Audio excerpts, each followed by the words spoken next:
That's a good shirt, that is. Good classic shirt. 1985 Swan shirt.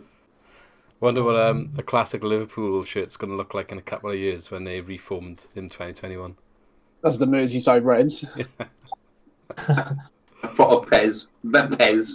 I'll have my vintage Wrexham shirts in the background next time, guys. Well, the name of player that wore one of these then. Trundle. He's been everywhere today, all over Sky Sports News. How can you say he's a prick, mate? He's from Liverpool. Because he cut me up in the queue to Revs once, and he's a prick. Never got over it. No, never got over it. Fuck you, man. If you're listening, Trundle, an apology would be accepted. Tag him. You can come on the podcast and sort of sort your differences out.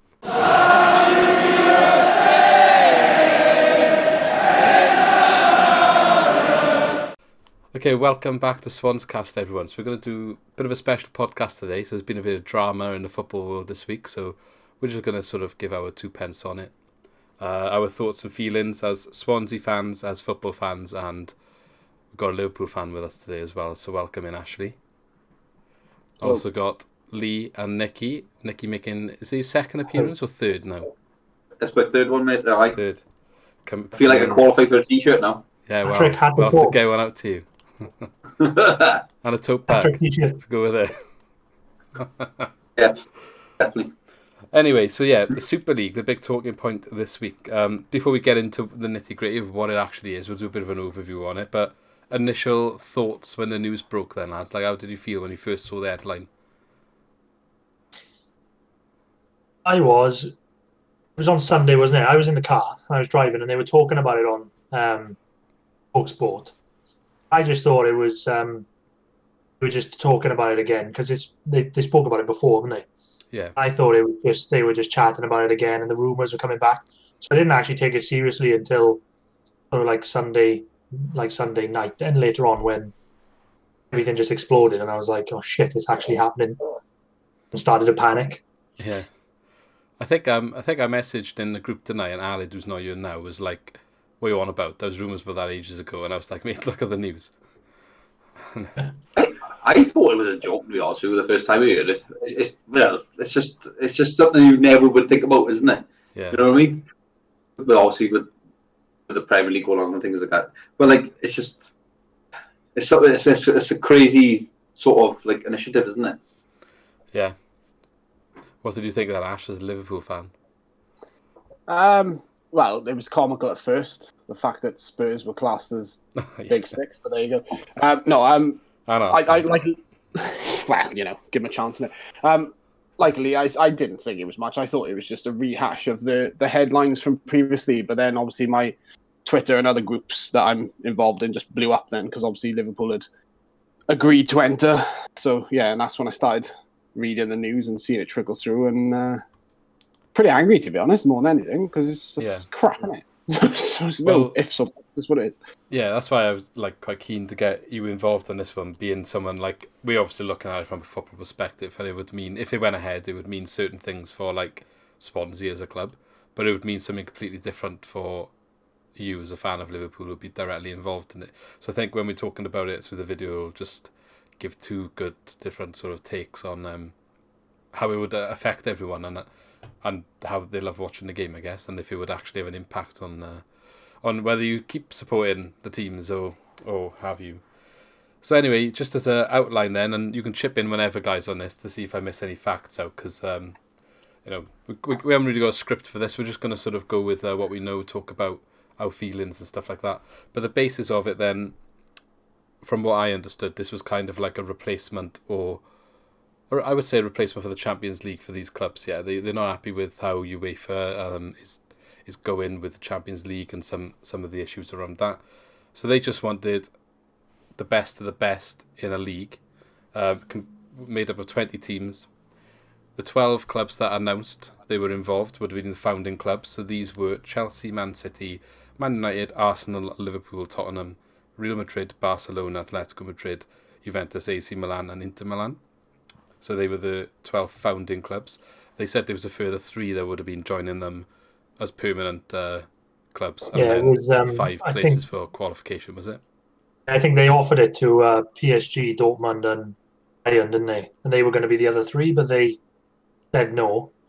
And I think they approached other teams then, because I think like Porto were approached and they said no. I can't remember who else was approached, but yeah, they didn't get anybody else after the 12. So we'll talk a little bit about obviously the other club's stance, and after we'll get through the basis of what there is first. So they are the teams. I think there was a couple of clubs within the ones we've already mentioned that were kind of leading it. I believe maybe Man United, Real Madrid, heavy American influence from what it looked like, the ones that really wanted this to happen. And then they were saying the likes of Chelsea, Man City kind of went along for the ride because they were like, well, we can't really miss out if this is where the big money's going to be. So the idea of it is a European competition that happens every year. There's no relegation. It's just the same clubs. So 2 leagues of 10, or 2 groups of 10, essentially. And the 2 winners of each group then go to like a knockout phase. That's what you were saying earlier, yeah, Nick? Yeah. Go to the quarterfinals, right? Yeah, and they go from there. I believe in the 10 group stage, do they just play each other once, or was it twice? Twice home and away. They do play twice home and away. So it's just a money spinner, essentially. You're always having the likes of like Real Madrid against Man United, like and so on with all these clubs every year, 2 games minimum, depending where they finish in the league, versus every team. So they play each other twice, and that's every single year. My view on it was this is like a way of establishing some sort of like franchise system similar to what they do maybe in America with some of their sporting leagues. If you're going to compare with football, I guess you could say MLS because they don't have relegation. You can like buy your team into the MLS. As we spoke about with some Seattle fans, the Seattle Sports Union, in a podcast with them, they were explaining very well how that works. It seemed quite similar in concept. And that makes sense because a lot of the big clubs that pushed this had American owners, and it's just a money spinning sort of machine, isn't it, for them then? Anything important there that I've missed out then? Anyone wants to add? No, I think, guys, the American thing is quite important because I remember the Patriots owner, Kraft, I think his name is, because he said before, because he's like a billionaire and he's got like the franchise in America. Someone asked him, would you ever buy a football club in England? He said, I'd never buy into a market that's got promotion and relegation. So I think that's something that where we really sort of butt heads on is the promotion relegation thing. Yeah, right. We spoke with Abraham and Richard, didn't we? And they said the same thing. Yeah. Because they'd had it that way for so long, it's hard to tell them, you've got to have promotion relegation. The same it is the other way for us, like to get rid of it. So I think there is a bit of a conflict there with the owners. I suppose I know we say they're leaving about American owners, but it contradicts sport, doesn't it? It's competitive. You know what I mean? Like even like if you play at amateur level, you compete to win a game for something, don't you? Yeah. I mean, it's not like with these, obviously Ashley's a Liverpool fan, I suppose. He can weigh on us a little bit, being a founding sort of thing with it. But he's laughing. I like that. The fact that, how do you feel about the fact of being just in this league and not even warranting it? You know what I mean? Like you got like teams like Spurs, and the Spurs have won nothing in the last.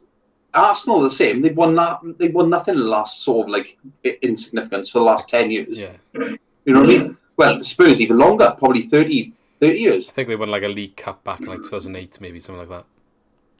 Yeah, Spurs League Cup 2008 and Arsenal was the FA Cup 2 or 3 years ago. Swans have won it more recently. Oh yeah, but on that note, I forgot to say Swans would count as a more successful team. Yeah, I was going to say though, obviously Lee mentioned they invited some other clubs in, so with the American links and that, Swansea did get an invite, but we turned it down. Nah, I'm joking. Oh yeah. It's a massive joke. It's a massive joke. Cardiff just blew that flat on Twitter. Cardiff did it, and there was just no response to that at all. So I think you won that one, boys. I think Vincent Tan is like not the most popular at the moment. So how do you feel? How do you feel about that, Ash? What's your take on it? So, I think I may start annoying Liverpool supporters at this point. I don't know if many watched, Tory. You say that about like Spurs and Arsenal, right? But you could also paint Liverpool in that scenario that they've only just started winning again, right? They were never. Oh, I suppose they did. They dropped down to like 8th or 10th at one point with Rodgers towards the end of his run, So yeah, we've only recently found success as well. But I suppose we have the history to fall back on. I said to some of the guys in work that my concern was for the time that we weren't really competing, all we bumped on about was Istanbul, right? And how good that was, the 3-3 draw. And it is still my favourite Champions League final, and I'm sure it's a lot of people's favourite as well, just because of the sheer drama and what happened. It was fantastic. The problem is, if we eliminate our history of Champions League, like, you can't turn your back on that. Do you know what I mean? That was fantastic. Yeah, yes, you can't really talk about it then, can you? No, and eliminating us from that competition, or that history of us 6 times, whatever, that takes away pretty much half of our identity. The other half is the league titles. Yeah, it took us 30 years to win the one we won last year. Imagine not being in that league. I know it annoyed a lot of people, and COVID caused the issues as well. But for the start of that season, my personal opinion, Liverpool were the best team in the world. Everyone wanted to be them, watch them. Everything they were doing was fantastic, wiping teams away. And I always think back to Boxing Day when it was like, oh, this is the big test, away to Leicester. Thumped them 4-0 in Leicester. That was it. And we just stormed away with it. And yeah, obviously it dropped off with COVID, and once we'd sealed it, it sort of went that way. But I couldn't imagine not being a part of that, but having to go play Barcelona every 4 weeks. I agree with you, Ash. What you're saying is like with this Super League, and you play in the likes of Real. The whole point of the Champions League is where like you got to qualify and things like that. You don't know who you're going to get next. So I know the group stages are probably going to be a little bit boring. I understand that, and that's why they try to revamp it. Yes. But when you play in Real Madrid and you like you don't know who you're going to get. You don't know who's going to come through the group, who you're going to get in the quarterfinals, last 16, the semi-finals. No, there's always a sort of like surprise team. I think that's what makes the Champions League quite a bit, and that's the fact that you play like Real Madrid probably once every 3-4 years makes it a bit special instead of playing every year. Yeah. The other thing as well is, again, right, so Klopp comes into Liverpool, rebuilds what we are, and we're going for it. So I think it was his first full season in charge, the Europa League run we went on. Yeah, it's not the Champions League, but it's still Europe. And I remember, I think it was Borussia Dortmund, 4-3, Dijon Love run, end of game. Imagine not having that adrenaline atmosphere. Yeah. Barcelona, 3-0 down, back at Anfield, 4-0. You wouldn't get that in the Super League every other week. That's a once-in-a-lifetime thing. Of course it is, and that's what the competition was about. And to take yourself out of that just to guarantee a bit more money and guarantee to play the best teams in the world, which we all want to do, but earn it, isn't it? But the thing is, like, when you're in the Super League playing them, you won't have the same drama, because if you're losing 4-0 after the first leg, why do you need to win the second one? You can win a game 1-0. It's fine. It's a league game at that stage, but like, and if you don't win it, it's like, oh well, we're playing them against next year anyway. Like, I said this to a friend of mine. So the proposal was you would continue in your domestic league, yeah. So if I'm say Manchester City, right? Not going to constantly talk about Liverpool because it'll annoy everyone. But no, say I'm Man City, right? You're chasing the league. So say you got Man City, Man United now first and second. I know City are a gulf in front, but they're going for it. In the Super League, then say Man City haven't had a good season and they know they're not going to finish in the top 4 for the playoff of their league. So when they roll up against Real Madrid, who say are like, 10 points clear at the top of the Super League, are they going to put their, Sterling and Aguero out as it is, or are they going to put the youth out and keep Sterling and Aguero and whatever else for the league, which they have a chance of winning? It waters it down, doesn't it? Do you know what I mean? Or it can go the other way as well, where the Premier League, the start of the season, is like, well, there's so much more money in the Super League, we need to win that one. So we'll just play our reserves in the Premier League and then play the good team in the Super League. Sorry, go on, Nick. I was just going to link that to a point as well, where the Real Madrid boss, who seemed to be the grand sort of architect of all of this, one of the statements he made for the reason this has come about was that, like, kids these days are not interested in football, and they think the game's a bit boring. There's too many boring teams and boring matches. And he also said about reducing the length of the matches, but that's a different topic. But I was just going to say, like, you also can't guarantee that even if it's Real Madrid Man City or Arsenal Man City, because obviously even though that's a Premier League match, it's still a Super League match potentially, that Arsenal are not going to defend for 90 minutes and have a boring match. It still could be the case. Like, how does that change anything? Because that's what Arsenal do at the moment anyway. How many big games have we seen lately where it's like, Sky build it up all the time, or BT or whatever, like, oh my God, Man U Liverpool, Man U Man City, Arsenal Chelsea. And they've been the most garbage, boring games you've ever seen. Swansea Because they Cardiff. can't afford to lose them anymore. And it's like, how many 0-0s have we seen? I know, like, maybe a couple recently they've been tidy, but there was loads in earlier this season. We were putting them builder free bets on, and we were like, oh yes, Man United, Man City. And it was like 0-0. Liverpool, Man United, 0-0. We were like, 0-0. And then we just make a joke and they put 0-0 on it. Yeah. But that's the danger, though. You're saying about from the Premier League. I've seen it a bit now with like the FA Cup. The FA Cup's so like historical, but because it doesn't generate enough money for the clubs now, it's massively watered down now. Like, you never get the classic FA Cup ties anymore. Like, you know, we used to have like the big semi-finals in like Old Trafford and like Villa Park, and it was like Man U Arsenal in the final, and Arsenal Chelsea, and Liverpool Arsenal final, and you don't get them anymore. There's just not that. There's not that edge to it anymore.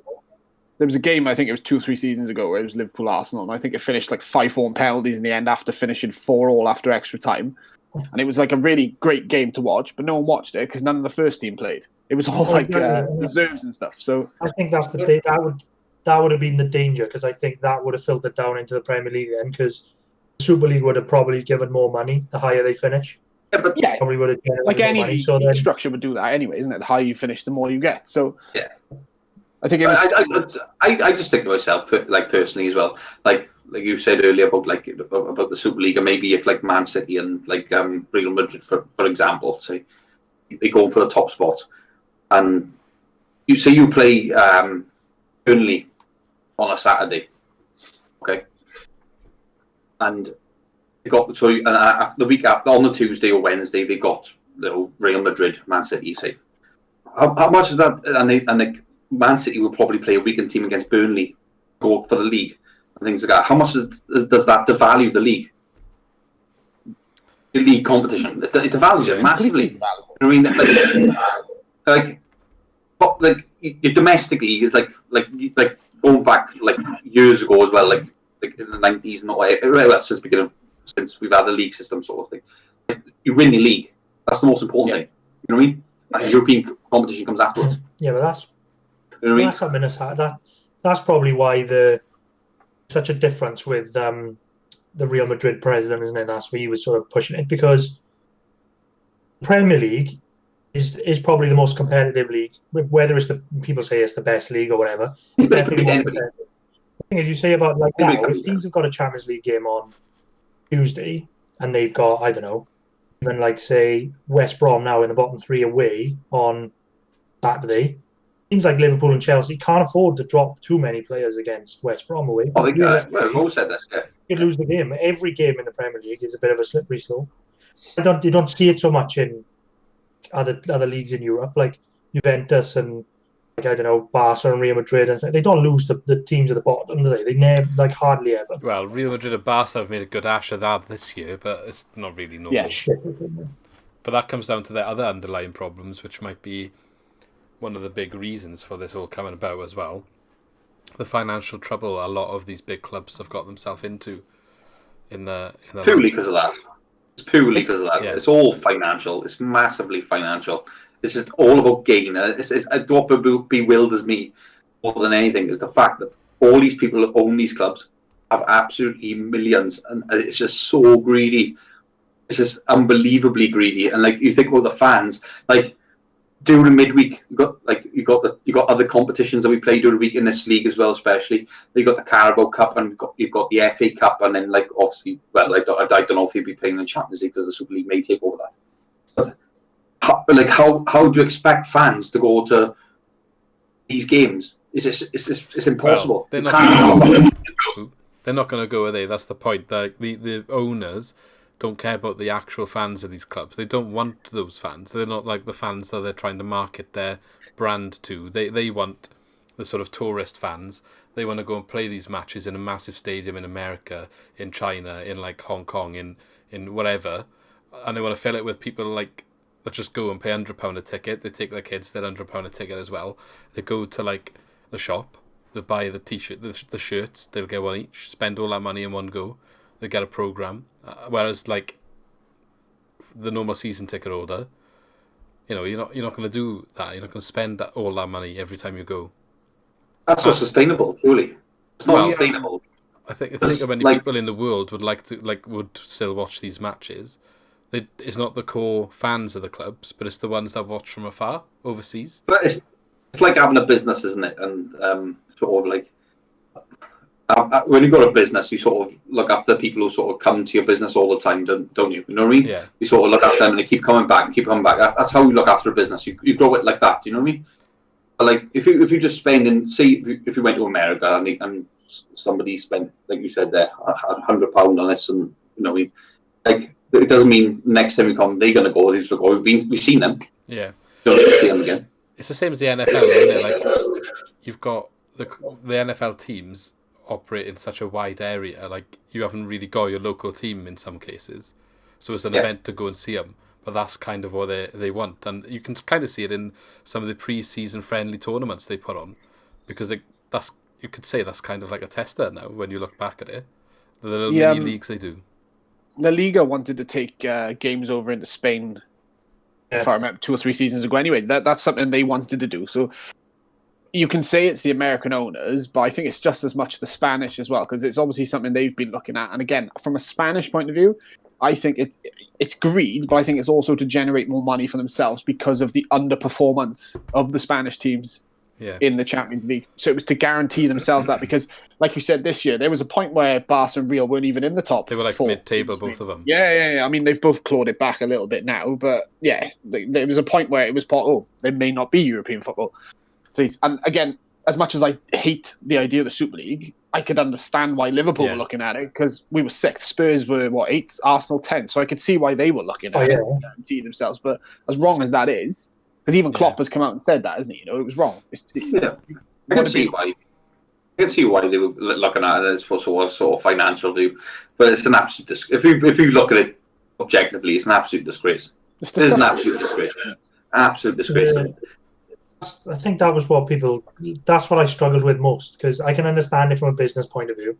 Guaranteed income, like we're in this every year, so I can understand why they would pursue something like that. But I think we had most trouble because you got, like you said, Arsenal sitting in 10th. I think they haven't qualified for the Champions League for the last 5 seasons or 4 seasons. No. Yet then they're guaranteed to be in it every year. And you've got teams like Leicester and West Ham pushing this year now. You've got to say to them, like, you're not in it next year. That's the great thing about competition. That's the great thing about competition is the fact that we've got these teams who can qualify for this competition. And to be fair, Leicester have they've done all right as well when they've been in the Champions League, haven't they? They got through group stage. I mean, like sort of thing. They competed well, but like you can't have these teams who there was nothing that drives them. It's drama. Do you know, there's nothing that drives them to be in that competition, is there? No.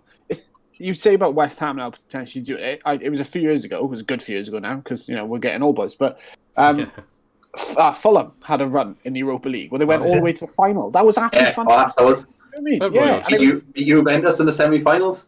Yeah, it was crazy, and the fact that was something that happened for them was marvellous. And to think West Ham could potentially get that next season, and part of me hopes they do. I mean, it's going to be at our expense, which is a kick in the arse. But yeah, to see something like that happen will just be fantastic. But could you imagine them playing in a Champions League where there's no Barca or Real, and their big moment would be playing Genk?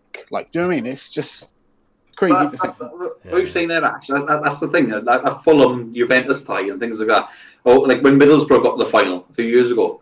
Yes. Like, I know they got smashed off Sevilla in the end, but like them things in that league wouldn't happen.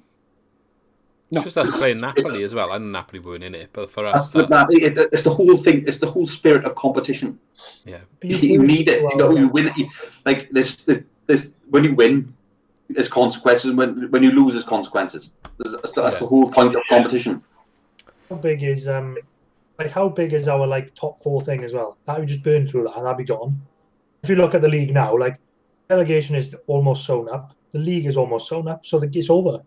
There's no top 4. It's over. So there still would be the Champions League, but that's a question I don't think I've seen anyone asking really. Is like if this happened, and I'll talk. The next thing I was going to talk about was like would they even still be in the Premier League? But say they are, say 4 of these clubs finish in the top 4, who qualifies for the Champions League from the Prem, the next 4? Like, do you know what I mean? Like how it gets complicated a little bit. The next available 3, but the problem you have then as well is you got Europa League spaces. So you could be finishing 10th in the Premier League and getting Champions League football or Europa League football, but then you've got to take into consideration domestic cups, because obviously League Cup, FA Cup gains you qualification to Europe, as you guys know. Yeah, there's so many questions then, it just buggers the whole system up, doesn't it? So going back to my point then, so obviously we've discussed a little bit about our thoughts and some introductory stuff there, but when this was all announced, UEFA and Premier League and FIFA, they obviously were not happy, and the other leagues involved as well as all the other clubs from the leagues involved. Basically, everyone was not happy. But in terms of the organisations, they came out quite strong and hard with their stance.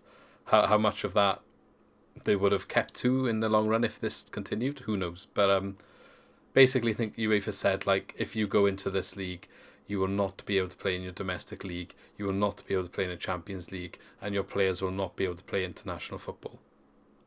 So that's what their stance was at first, at least. So for me, it felt like a little bit of a game of chicken. It was like, right, okay, so we were still asking the question, like, are these teams just trying this on to get more money? And it's a case of, like, who's going to call each other's bluff? So it's like, are they going to keep going with it and see if UEFA, like, stick to these threats, or is it the other way around? And, like, you know, UEFA's like, oh, well, say these threats, they're not going to keep going with it, and it's like, who's going to sort of buckle first in a way? That's what I felt, but you just didn't know how real it was at first anyway. But say they didn't play in the Premier League then, how much would that damage, like, the football system in our country, and say it happened across Europe as well, with, like, Real Madrid, Barcelona, Atletico in Spain, and in Italy as well with I guess that's probably the worst, the least affected would be Italy, because there was still a couple of big clubs that didn't get involved there. Well, it would have ruined it, wouldn't it? Because if you, like, as much as you know, we're annoyed at the big 6 clubs, like, if they leave the Premier League, if they leave the English football system, then it's buggered, isn't it? Because the money's just going to dry up then, isn't it? All the TV money that they get. And let's face it, everybody pays to watch them, doesn't it? Because even when we were in the Premier League, you'd have, like, a handful of games on TV. It would be against the big 6 clubs, wouldn't it? It would be against them. So without them, I just think the money dries up from the top. It filters all the way down then throughout the league system. The money just dries up everywhere. It would have affected everything. If you eliminate the big 5 and Spurs, I think like I'm a big fan. It either becomes massively close and competitive. Okay, like, you could say if we were to have been expelled now, it's Leicester, West Ham fighting out for the title, which is just crazy in its own right. But yeah, it closed the gap, and I think Everton then would move into 3rd or 4th or wherever it is. Newcastle would think they're a big club again. Oh, this is what I was just going to say, right? So say the big 6 leave. And say, for example, then Newcastle finally get bought by the whoever's trying to buy them, one of these other oil consortiums. They become officially the new Man City. Say then maybe Everton with Carlo Ancelotti and they're back in because they're picking up a bit of traction. Maybe they become a bit more consistent. Does it not just become like the Scottish Premiership then, where there's just 2, maybe 3 teams competing? And it becomes the same, but just without the world-class players. Yeah, can I just pick up on our Newcastle point? Because that's another thing as well that we can discuss. They rejected Newcastle. No, they rejected Newcastle's takeover because the big 6 basically didn't want it to happen. Yeah, that was true. And then they were going to go and go and do their own thing, and it's like. But the thing is, the Premier League stuck up for them, let Newcastle not get taken over, and now they're going to go like it's just corruption everywhere, really. That just says it all. They hold the power, don't they? Like, those clubs hold the power in every way. Like, they could stop Newcastle getting their takeover. The Premier League has to treat them like their babies, really, don't they? They got to keep them happy. We'll see what comes of this now. We'll see how much more power they do get within their own league systems and within UEFA, because they threatened to leave. So I don't know what it means going forward to what they'll get now. Like, okay, you haven't done this. Just in case, we'll give you this extra stuff, and you get this extra treatment or whatever. Well, I think, right, we can knock the Super League all we want, and yeah, it was a shit idea and it shouldn't have gone ahead, right? But the revamp plans for the Champions League literally come out minutes later, and it's pretty much the same anyway. It's just got UEFA's name on it. Again, it's just a monopoly of who owns the rights. Yeah, I guess it's got qualification though, wasn't it? Yeah, but you touched on them being banned, right, from competitions, being banned from playing international football. That's never going to happen. No. They can threaten that all they want. You are not going to present a European Championship this year, already a year delayed, without the top stars. Who starts up front for England then? Patrick Bamford, like. You know what I mean? Yeah, boy. Danny Ings. How do you... Danny Ings, I love Danny Ings. But no, how do you sell a European Championship on the back of him rather than Sterling and Kane? I know what you say, but it's got to be some sort of ramifications for it, isn't it? There absolutely has to be ramifications, but taking it out on the players and the team is the wrong way. No, it's not right to take it on the players or the fans and things like that. Maybe, I don't know whether they best probably hitting the club, like these clubs like Manchester United, like Liverpool, these clubs they got big pockets. So I don't know whether you best off hitting in the pockets and then probably like finding them like whatever you're going to find them and then put into grassroots level and things like that. I don't think you should find the clubs. I think you should find the owners, because it's the owners that made this decision. They have the money. The club doesn't have the money. Liverpool doesn't have any money.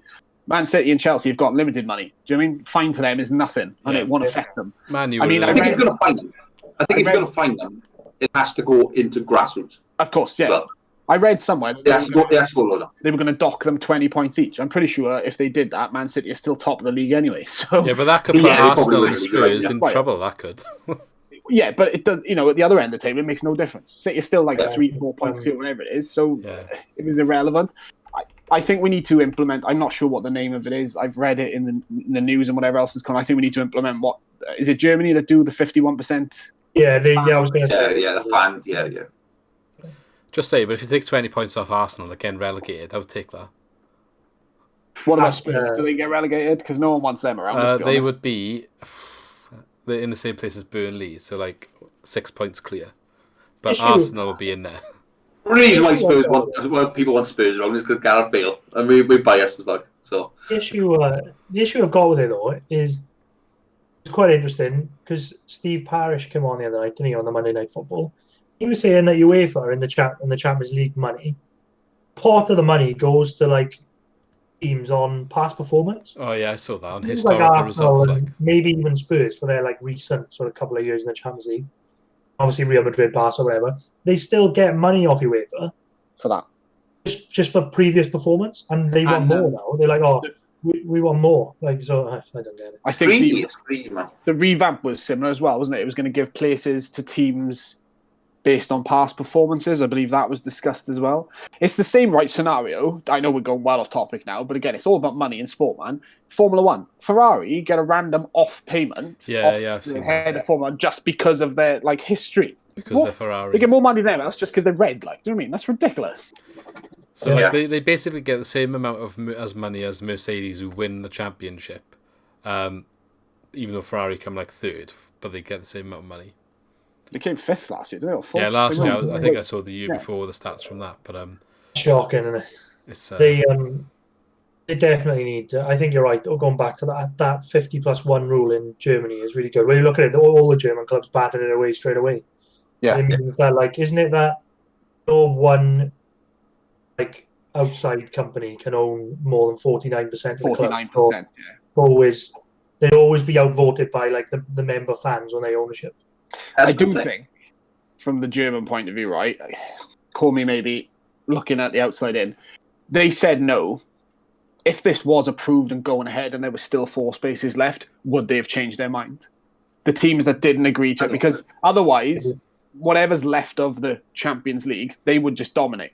So they guarantee themselves success either way, whether they go to the Super League or remain in the Champions League. Because if they were in the Champions League and say it is West Ham that qualifies, you never say never, and that's the beauty of the Champions League. But on paper, who's winning that? Like, do you know what I mean? I would say like maybe they see how it goes the first year, second year, and then the tournament gets expanded. They might join then, that sort of thing. Yeah, I think on that as well. I think about buying into it. You were saying about like UEFA would have done like you can't with all the players and that. I think eventually because I'd love to know why it didn't actually go ahead.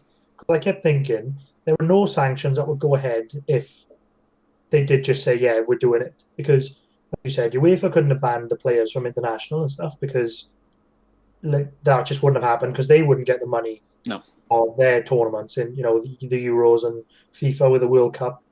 And the Premier League wouldn't have kicked them out. They can't afford to kick them out. There's no way they would have done that. I think players, maybe if there was sort of a mass thing of players coming and they didn't want it, because I think, player power is massive. Then you look at the China League and you think, why would you go and play in China just for money? Yeah. All players started flooding over for $1 million a week. It would have been the same thing. You still would have had players going.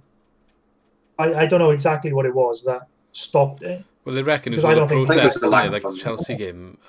They were that was a good. Yeah, that's what. Yeah, but same with the fans though. I know, now, a lot of fans are saying oh no, it's rubbish, but they know that fans are addicted to football. We're addicted to football. We would have watched it. I would have watched it. Going ahead.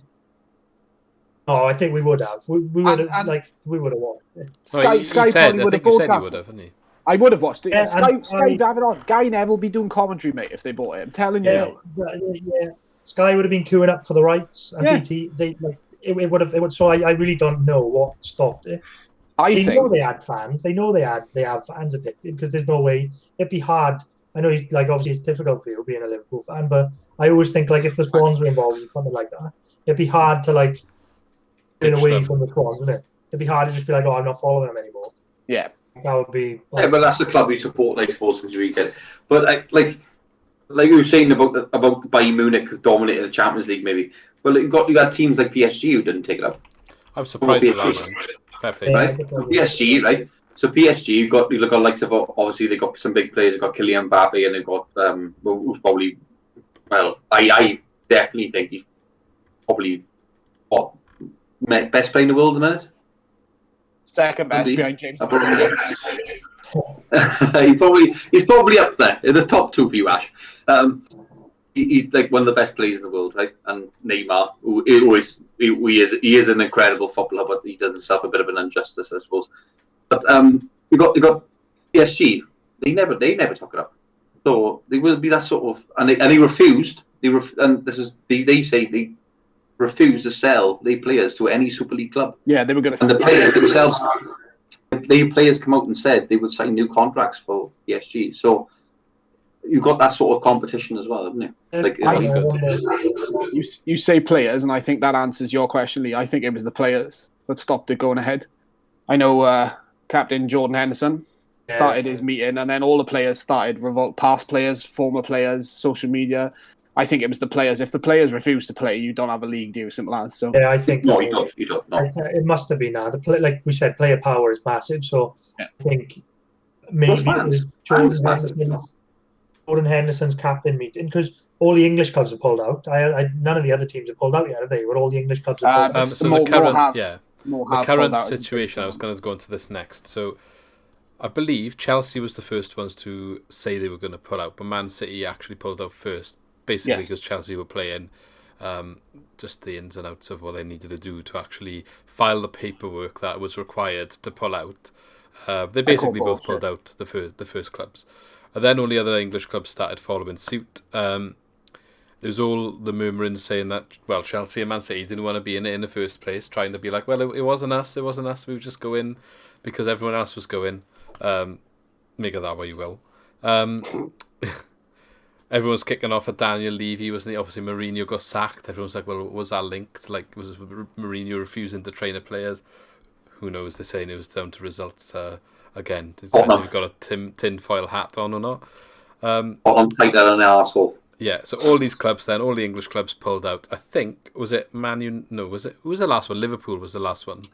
No. See, this is what just to cut you off now. So Chelsea were the first team to announce their intention. They were actually the last club to come out, yet they spent the most time pulling out. So to me, they waited as long as they could just to make sure everyone was coming out, in my personal opinion. Yeah, well, if the first one to intentionally pull out and they're waiting that long, then yeah, You see where everybody else is getting on. Yeah, well, how's the field going? Let's just see.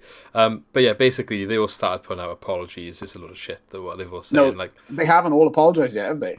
I think they all have now. I think they No, were saying on TalkSport this morning they have. I'm pretty sure Liverpool went first, obviously, and then I know Arsenal did a written apology. Arsenal tweeted something. Yeah, and then it went through a test, didn't it? Yeah, and then I haven't seen one from Man United, and I haven't seen Man United have. I've seen one from Man United. I've seen one from Man United. It was an essay basically of how they're going to rebuild trust with the fans and all this other shit. The thing is, though, I love the one from Liverpool, and there's no offence to Ash with the Liverpool one, but John Henry's on there. He is so cardboard. It's the sort of like, I am sorry. I'm not sorry. It's like I am so sorry. He's held at gunpoint, and there's a Scouser getting the wheels off his car while he's on TV, mate. I'm telling you. I am so sorry for not believing it. It's like, what are you on about, mate? Behave yourself. The John Henry one made me laugh because it just stunk of like Bill Clinton. It was like, I did that. It was such a presidential campaign. Our club, like, no, it's yours, boys. Do you know what I mean? Yeah, funny man. Yeah. So, in fact, like you said about the players refusing to play and things like that, just that earlier on. But the thing is, though, it's the fans. The football is nothing without fans. It's nothing. Yeah. Like you can have these people. You can have these people on 120k a week. You can have them on 250k a week. If fans do not turn up, I know, like with COVID and that, it's an anomaly at the minute. But without people going through them gates, football would be nothing, and they couldn't do anything like this. So the Chelsea fans protested ahead of their game against Brighton, I want to say, and they were stopping the team bus going. I think they let Czech came out to speak to them. Czech came out to try and stop it. Man United was a good one because they actually turned up on Carrington, didn't they? Yeah. And they turned up. They went on the training pitch. Yeah. They turned up at Carrington. That was unbelievable. Like the Chelsea one, that was good because they had some good signs in there, and it was like a mixture of fans as well, apparently. I agree with you. Like the fans are the most important, but I don't think fans protests would have stopped it. No, honestly. I don't think so. I still think something happened behind the scenes. The plan of the Super League was to start it as soon as possible as well. So they had every intention to start it like next week if they could. So it would have been without fans anyway. So I agree in what you're saying. Like when fans were allowed back in, it would have impacted it because there would have been no one going. But then to start it, I think it would have gone ahead anyway. I really do. Yeah, how long would it have lasted the Ash without these fans? Like you said, like if you know what I mean, like say you play in Real Madrid away, like you know, or like you're playing a lot of these teams away in Europe, and then you've got your own European competition, I suppose, and then you've got your domestic competition. You can't expect fans to go. And I know you say with tourists going, but that's what it would be. I mean, I don't think you'd be playing at home stadiums, to be honest, all the time. You'd lose your. If I was a Liverpool fan right now, right, if I was you, I'd be like, oh no, I'm not. Well, to be fair, I would be like, well, I go support the local team. I go support Tranmere or Wrexham. I go support a local team. Yeah. You know what I mean? And bring them through. Don't let my Liverpool. If they think they're bigger without us, let them be bigger without us. I think it would have worked. They would have had fans. They would have had whatever. Like however people protested, would have had fans because there's a core of fans who would have hated it and not followed them. But like I said, as football fans, we're addicted, and they know that. They like said, if something happened to the Swans, I couldn't turn my back on it. I'd be outraged, but it would be so hard to turn your back on it. It would have worked. Yeah. It would be hard to turn your back on it, but I would go. Well, to be fair, I live in the northeast, so I go support bloody Hartlepool or Sunderland or some fucker. So don't worry about that. I've always got someone worse off than us. So, but I know what you say. It's like a dilemma, isn't it? But it would be hard to turn your back on your club. Yeah. It would, because you support them all your life, and it'd be incredibly hard for for Ash, for Liverpool, or Wrexham. It would be hard for him, but like, you know what I mean. It's just the principles and the foundation of football that makes you think, hang on a minute, this is not right. I totally agree. I think they would have had like. Oh, go on. Oh, sorry, go on. I was just going to say, like, I think they would have maybe started like this, but I genuinely think it would have gone to the state where you're not even playing in your own stadiums and you just go in on a tour of the world. And I think they would have pulled in like these extra teams. You would have had maybe like, what's that?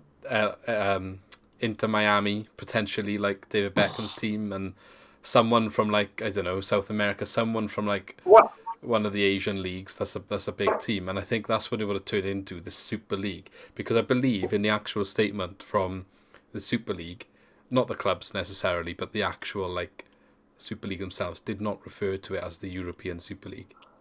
What happens to these?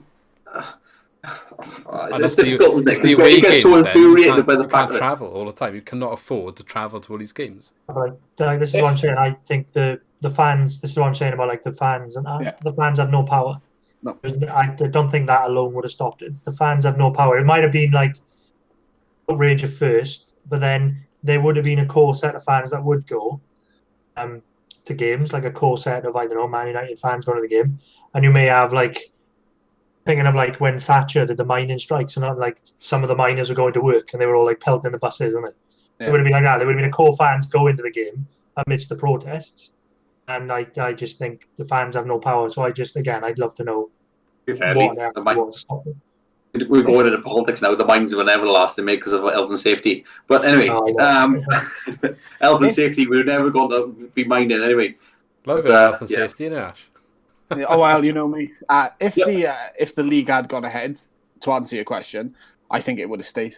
I think it would have become the norm. Sky, BT, Amazon, bloody Netflix, Disney, plus even someone would have.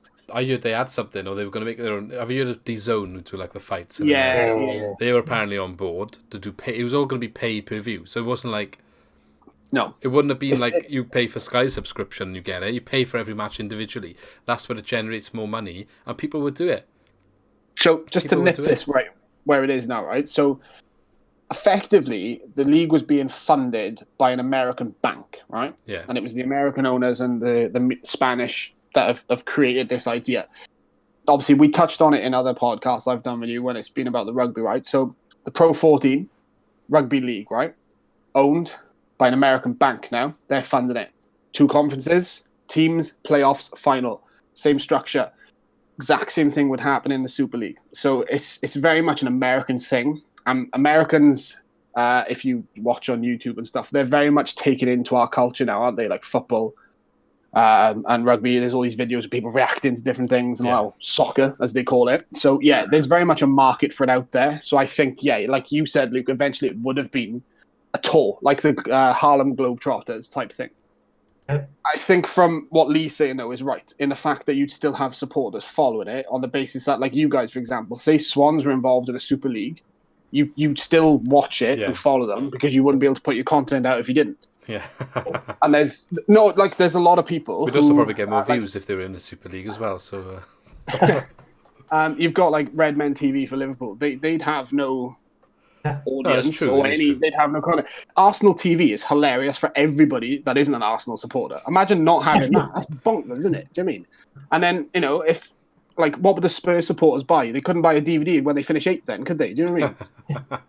Nah, true. No, it is right. I hope to God the owners of these clubs are not watching this, because you've actually made a good advertisement to go with the Super League.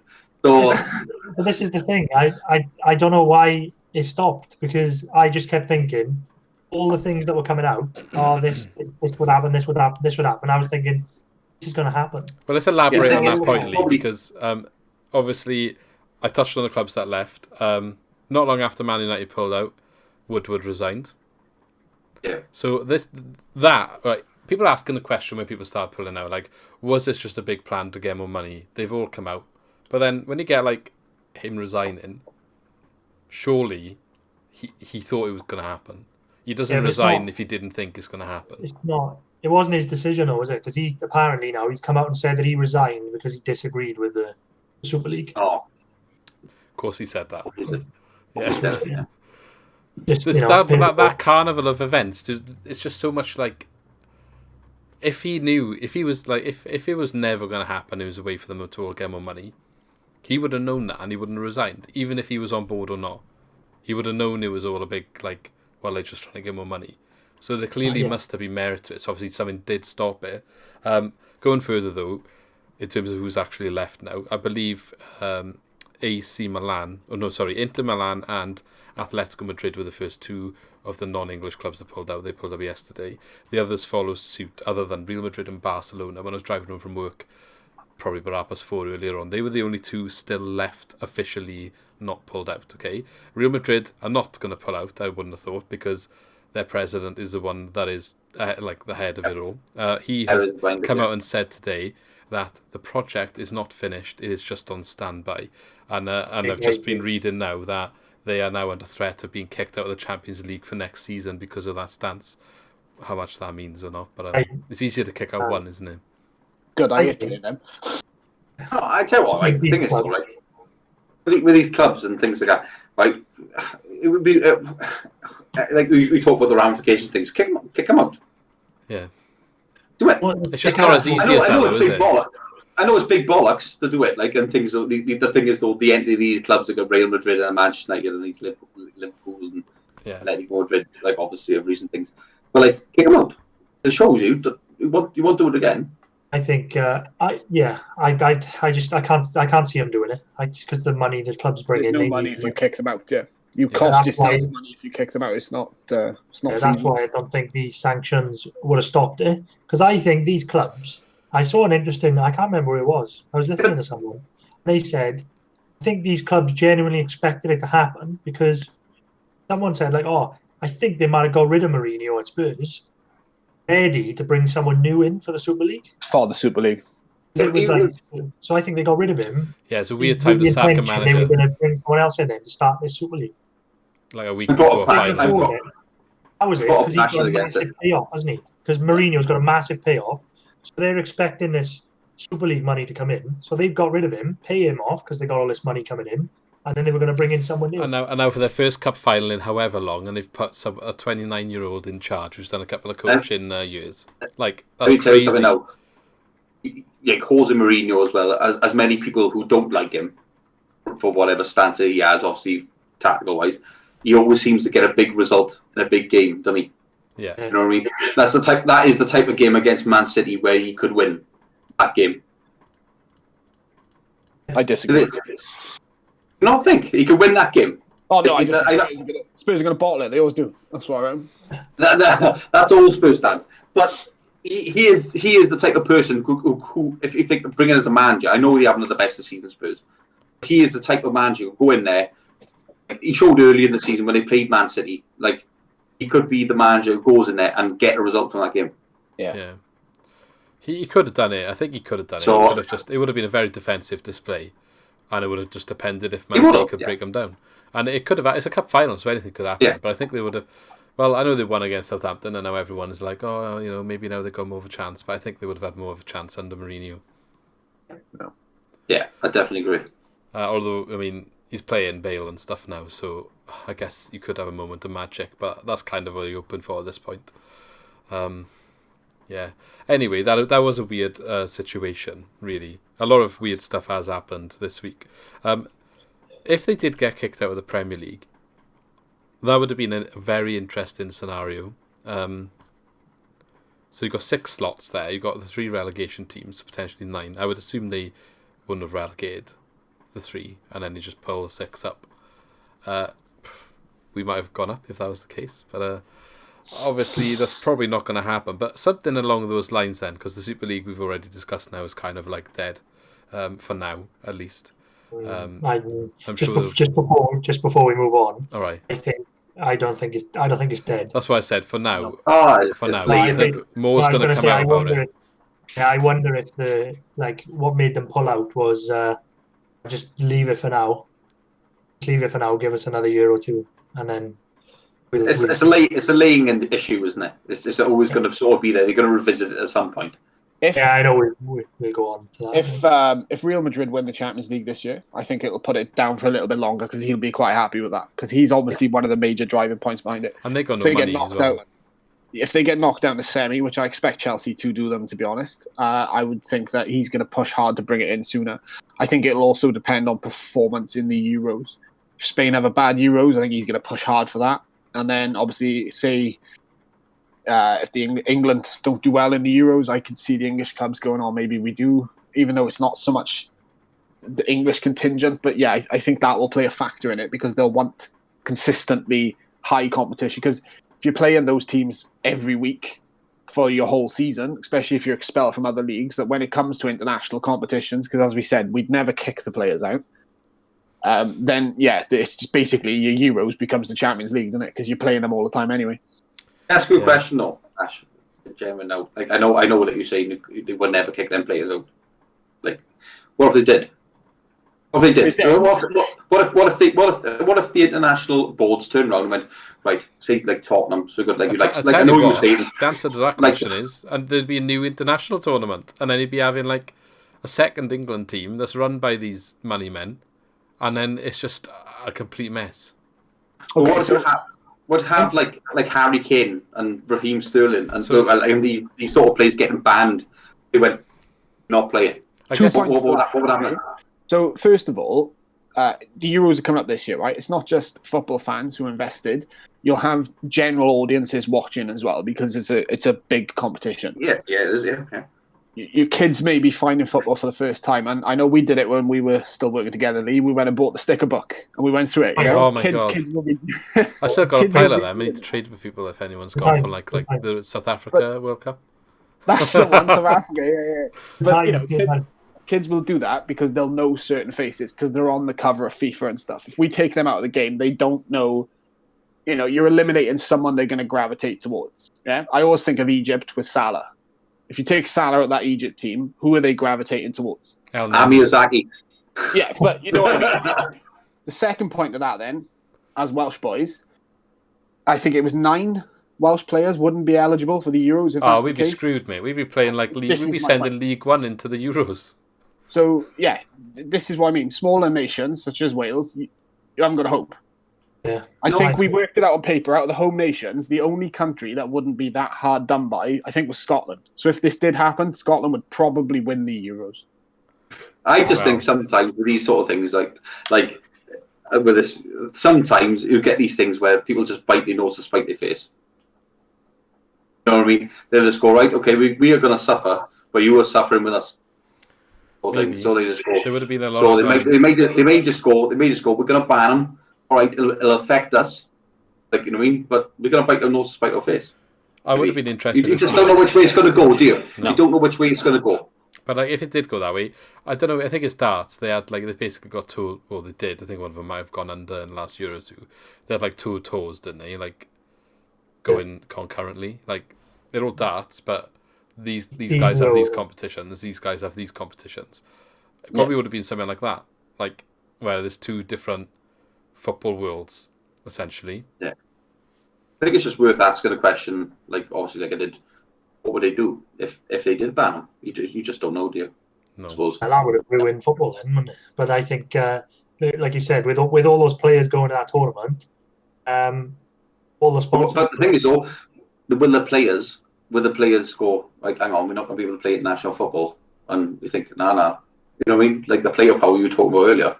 Will that make a thing then? You just don't, like, the cog starts turning, doesn't it, sometimes? Country doesn't pay their wages, though. Yeah. No, they don't pay their wages, but they pay something. Yeah, look, and it's a personal thing there, isn't it, whether you want to represent your country or that. But, these guys, regardless of what they get paid and what we call them, it's still their living. They're not going to jeopardize that. Like, you wouldn't walk out on your job for a meaningless time out over the summer, would you? No, because you need your money. So comes back to why they moved to China, doesn't it? Yeah, depends on morals as well, then, I suppose. Yes, yeah. But yeah, I'm sure we got loads and loads of stuff that we could say on Super League. Like we probably haven't even touched on half of it. Like it's so hard to even keep the same direction when you're talking about a point. There's so many directions you can go in. Yeah. Like and I'm sure more's going to come out. We'll maybe find some more issues why it didn't happen, some of the reasons, some of what actually stopped them. There'll be more fake apologies. I think Real Madrid's guy, what's his name? Florenzo Perez. He's been pulling punches at some of the clubs, and he was saying something about Arsenal, saying after they pulled out, mugging them off, basically. He's probably bitter, basically, I think, and he's like a bit annoyed this not happened.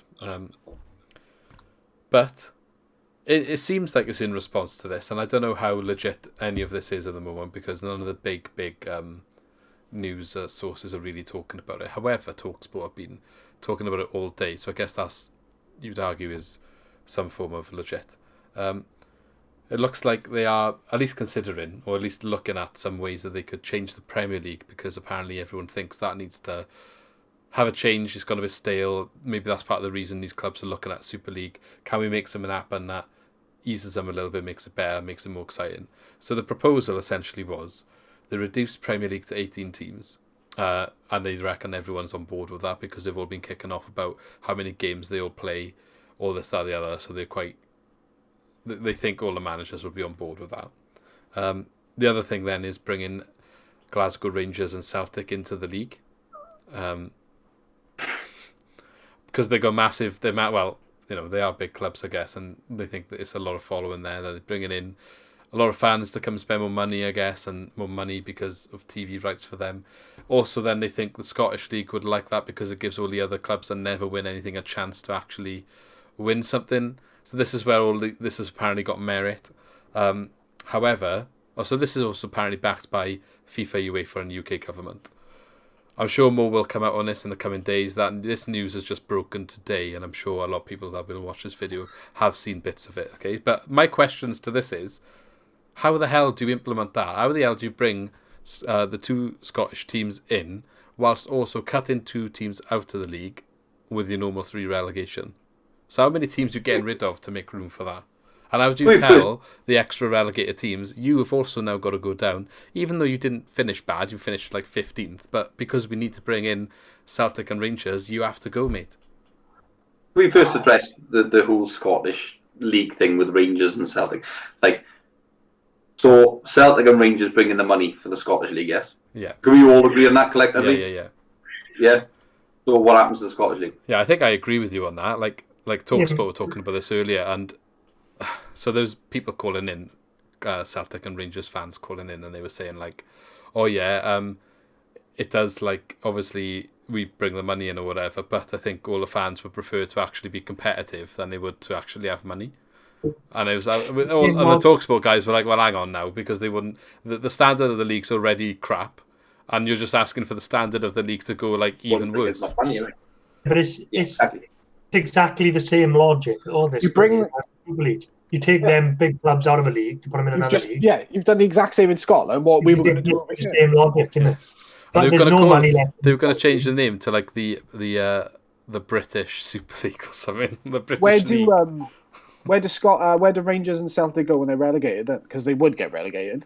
Yeah, I think it's Celtic. I think Rangers might have been a bit mid-table if they were here this year, but I think Celtic. If Celtic are here this year, they're probably bottom 3 for me. They're all full, aren't they?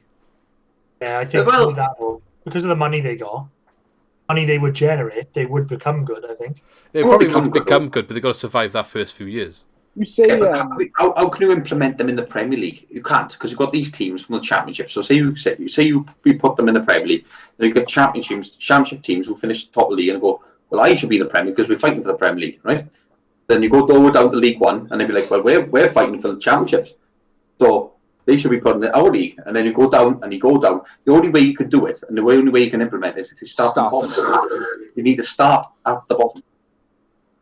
Yeah. Surely, right, the UK government are only on board with this to try and convince Scotland not to vote out in the referendum. It's probably that, and they're probably scared that if the Super League went ahead, back to that I know, but if the Super League went ahead for the UK government side, the only reason they would want to get involved is because I think it comes back to what I said, when they start taking it as a worldwide tour, it's not generating money for the UK anymore. You've got 6 of the biggest football teams that are massive money spinners for this country, and all of a sudden they're making money for some other people, not us at all.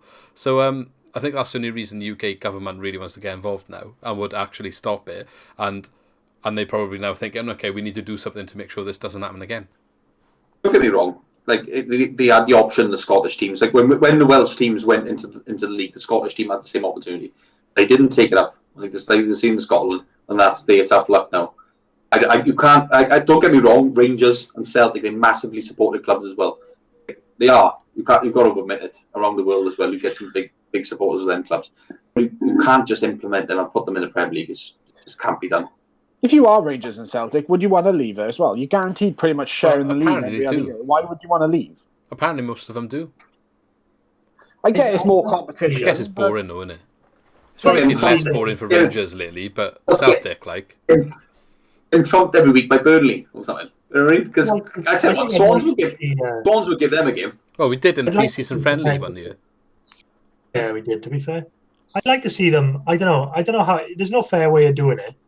I think I'd like to see that game, like Man United, that Rangers full house. Like that's something I would like to see. Whether they, like you said, there's no fair way of doing it, especially if they want to reduce the Premier League numbers because you couldn't add to it. No. But I don't know why you can't add to it. Unless they bring them in into a cup. I don't know. Unless they have a British Cup instead of the FA Cup, expand it and have the British FA Cup. Something like that, maybe. That's fair enough. Yeah, I'm all on board with probably with the cup thing. I would keep the FA Cup and change the League Cup to a British Cup, get the Welsh and Irish in as well. That would be quite cool. Yeah, that would be a good idea. That's fair enough. That's no problem. But when you're talking about league systems, you just what you're doing is you're pissing off people who are trying to get to that league. You know what I mean? It gets a bit of a whirlwind. Imagine we won the playoffs this year. Now that happened, and you're like, well, actually, can't promote you. No, you've got to stay. We'd be fuming, wouldn't we? We'd be absolutely fuming. If it's not broke, don't fix it, like, innit? Do you know what I mean? Yeah, I'm a bit confused, actually. The grand question of all of this is, everyone seems to think football needs to change, whether that's the Champions League, whether that's the Premier League, whether that's like the promotion relegation system we got in the English league system. All of a sudden, in the last week, this apparently isn't working anymore. We need to change it. Why is that a thing? No, I didn't think it was a problem. It's money, mate, right? This whole thing is money. And I just want to quote something that someone sent to me. I'm pretty sure it's been all over Twitter. I have seen it. Someone tweeted, and I apologise because I couldn't tell you who it was. That's fine. The quote that you mentioned at the start of the video, 16 to 24-year-olds aren't interested in football anymore. It's too long, blah, blah, blah, yeah? This guy quoted that when he was 15, he was watching Man United playing Bayern, Barca, Inter, Juventus in the Champions League. And as you might remember, on ITV, free to watch, right? Millions of viewers all over the world. ITV. I remember watching Istanbul on ITV, right? Yeah, Sky took over, as they did when they created the Premier League. Why? Money became a monopoly. Again, like we said earlier, Super League went ahead. Sky's giving it Billy Big Balls now. No, they would have been all over it, mate. Yeah, right? No, don't care what guy Neville says, he would have been a part of it. Right? I saw that tweet earlier. All comes down to that. All it is money. I tell you what, go back to terrestrial. Because when it was terrestrial, there's so many viewers as well. Like, I've said this for a long time. It's just too much money. This is something that I wanted to talk about is the TV thing, because I think I'm not so sure that the actual structure needs to change, like you said. The TV thing for me is being paid. It's like you've got us saying about fans. You've got us fans in this country. You know, like pre-COVID, it's been it's different than it is now. But you can't watch your team at 3:00 on a Saturday. If you're working on a Saturday morning and the Swans are playing in Middlesbrough and you can't travel and can't afford to go up and watch it, you can't watch the game. You're not allowed to watch the game because there's a rule you can't watch your team at 3:00. Yeah. Rubbish rule is, and that's all money. Yeah, it's for you to pay for a Sky subscription or BT, where the Swans will be on once a year or like 5 times a year. Great. Is it money? I know you're saying there, like about going to Middlesbrough on a whatever a 3:00 kickoffs. What the league, well, that's been forevermore, isn't it? Like 3:00 kickoffs. But what they're trying to do is they're trying to get as many fans into the ground. So if you can watch the game from home, if you can watch the game from home, I'm just asking you now, for a tenner, you pay 25 quid, 30 quid to get in the ground. You're going to pay tenner from home, aren't you? I go to the game every time I have the chance. Yeah, I think a lot of people will just pay from home. Yeah, they will. But how many away fans do we take to like Middlesbrough? What, 2,000? I think we still take 2,000. I don't know. It's just one of them things. It's a dangerous thing. I do get it from that point that they like more people, like people would probably be tempted to stay at home, but like and I don't know, maybe it is a generational thing, because that's something I was going to say as well. Like you've got all this like watch along culture and YouTube live stream stuff that's like big now, isn't it? Yeah. Maybe you would get more people wanting to watch from home, but maybe people like our age and above, I would still much rather go to a game than watch on the TV. And maybe it's not the way forward, but they would still get money. Like if they charge tenner for a stream, they would still be getting money. I'd be jealous. If we played Middlesbrough away from home, I'll definitely be there. Oh yeah, they would probably fall over. I've only got 20 miles down the road to go, so it's fine for me. The block on 3 p.m. kickoffs is very simple. The money goes to Sky Sports. Why? Because one of the most watched programs on a Saturday is Soccer Saturday. Yes, it is. All the results coming through as they are. I mean, they know BBC have got theirs as well, but a couple of years ago, you had Jeff and the boys. BT got one these days as well, haven't they? That's why they revamped their lineup. Yeah, so you stick that on, and that's what you're watching. That's why you still pay your Sky subscription. Like as well, Luke. If we're in work on a Saturday, it's whatever's on the TV. Like BBC and work for us because we haven't got cable or Sky running through in the canteen TV. But that's where the money goes, is to produce this content, and then Match of the Day. Pay Gary Lineker's wages because we haven't watched the games, so we watch Match of the Day. So I know what you're saying. It's not. But I know, again, and I know Sky are good in this, in sort of protesting it, and like we said, Gary Neville and Jamie Carragher are brilliant. And obviously, they're not sort of part of the Sky decision, and they were brilliant with their conversations. But let's not forget, Sky gets so much money. Yeah. They were if you said the Super League had their own sort of money TV thing, they were probably worried they were going to miss out on the cut. Yeah, because let's not forget, in COVID, the best one I saw was someone said on Sky Sports News, "Oh, how can you do this to fans now in the middle of a pandemic? Oh my God, it's ridiculous." And I was like, hang on a sec. Remember when they tried to charge £15 a game? Sky did in the middle of the pandemic. In the middle of the pandemic. Yeah. Oh, Sky ripped you off massively. But all I think about is the fact. I think you probably overestimating fans. I think a lot of people were just I know my dad. He watched the Swans for years when they were in the old Division 1 under Toshak and things like that. And he followed the Swans up and down the country. But if you say to some people, just go you can watch the Swans at home for a tenner. We can pay £25 to watch them in the ground. I know a lot of fans will pick up the option. I'm not saying all fans. I personally wouldn't. I'm just trying to think of it both ways.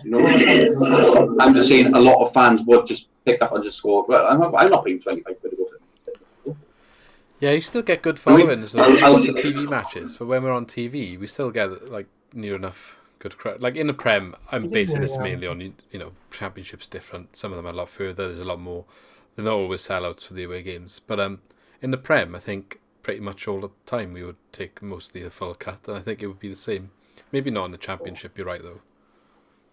That is what annoys me is the TV. The fact that they stop you from watching. They stop you from watching the football. You can only watch what they want you to watch. Essentially, you pay for it. Yeah, they rip you off. They do rip you off for what you got. That annoys me. But I'm sure I read that UEFA said that when BT's contract was up with the Champions League, they had to have games on terrestrial TV. I'm sure. I think the Champions League and the European Cup. The European Cup should be on terrestrial TV. Yes, that's what we've grown up with. We've grown up, except for obviously now the last few years with BT all taken over and things like that. And Sky, we've grown up with Champions League and European competition being on terrestrial. How often would you tune in to watch it? Yeah. Can I just say one more thing that annoys me as well? Is not just the change of terrestrial to Sky and paid production, right? Was moving it to Saturdays. That's really gripped me. I used to love it on a Wednesday night, the All Finals. I hate it. Yeah, that was good. Yeah, like that. They definitely need to do it because it worked so well when we were younger. When you had can't remember which way around it was, but I think it was Tuesday night was on Sky. It was split. You'd have the 4 teams that were in the Champions League from England. 2 of them were on Tuesday and 2 of them were on Wednesday, and then you'd have. One on Sky, one on Tuesday on Sky, and then 2 on ITV on the Wednesday, and then the week after be the other way around, and you'd have the first and second legs. Every club had an ITV game, and then on ITV4 you'd have Barca and whoever. They need to bring that back. You are right, Lee, as well with what you just said. I believe UEFA came out and said the viewing numbers have dropped a lot since it's gone on Just Pay, and there is now going to be they will be picking a certain amount that will be on terrestrial in the next bid-in. For the rights. Yeah, that'll be good. Not more people going to tune in for that. That'll be good. The final used to be live, didn't it? Even when it first went to BT and that, the final used to still be live. It used on to be ITV. consecutive. Yeah, for sure. Yes, it did. Yeah. And then one year it was on YouTube as well, wasn't it? Because obviously they were branching out and doing. That might have been last year, I think. I'm pretty sure Twitch was involved at some point, but it wasn't afterwards, and came out. But I think BT last year gave it for free, even though they had it as well. Maybe Virgin did it for free on their main channel one year as well. So there's still a call for it on terrestrial TV or free to air TV. Then we should say but yeah, I think as well though. Maybe going off topic a little bit, saying about if the game needs to change. I think I think it will change because when he said about like younger people, 16 to 24-year-olds not wanting to be, hard for them to get into football. I think he is right to a certain extent because it's like an ultimate team culture now, isn't it? You've got that sort of like fantasy football, or like massive. And I think that's what the Super League was born from, was that like need for all this like fantasy football and all this. I know.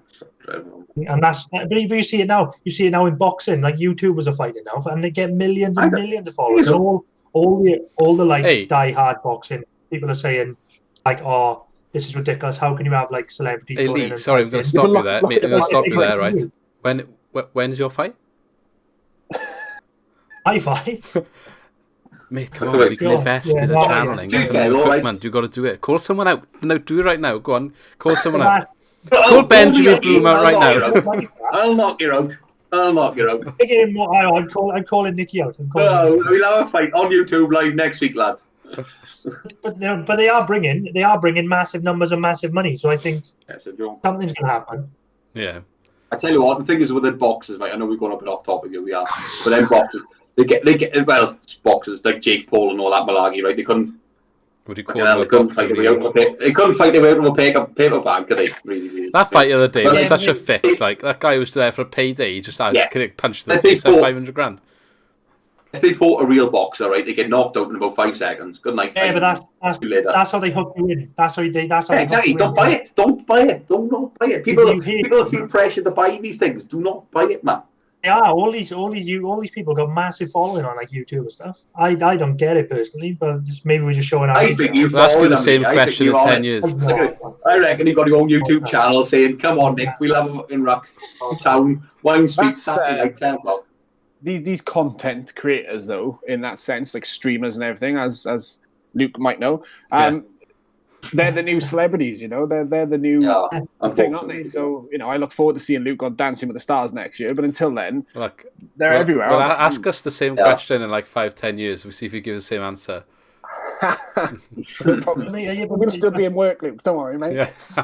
Maybe that's the way football is going to go, and maybe we got to accept it. I think we'd like to accept something. Yeah, something's definitely changing. Although there is other calls saying that potentially it's on the brink of collapse as well, in terms of a financial collapse, because of the just extortionate wages that players require now. The extortionate transfer fees are so high, especially after COVID. Like, there is a lot of big clubs now in trouble with money. Barcelona are screwed. Real Madrid are screwed. I think Juventus might be in trouble a little bit.